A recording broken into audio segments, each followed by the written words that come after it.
dintre subiectele controversate și datorită faptului că proiectul a stagnat este acela al bursei de pește din Tulcea. Și că sunteți în temă cu acest subiect și chiar îmi spuneam, înainte de interviu, că ați discutat cu oameni care așteaptă cu nerăbdare ca acest lucru să se întâmple și iată, întârzie.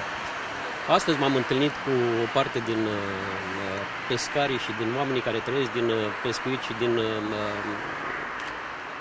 comercializarea peștelui și am discutat despre bursa de pește de la Tulcea, care nu a mai funcționat. Ei au crezut că trebuie să vină cu barca de la Sfântul Gheorghe, de la Sulina sau de la Chilia să aducă peștele la bursa de pește.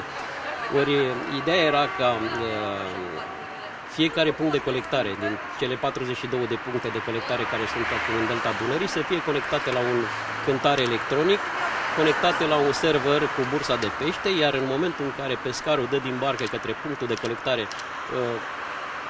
cantitatea de pește și specia de pește pe care a pescuit-o, în serverul bursei de pește să apară imediat cantitatea de pește din toate cele 42 de puncte de colectare. Nu trebuiau să vină cu peștele la bursă în Tulcea și de acolo să fie distribuit. Nu așa o vedeam noi. Din păcate, bursa acum nu funcționează, nu este funcțională. Un lucru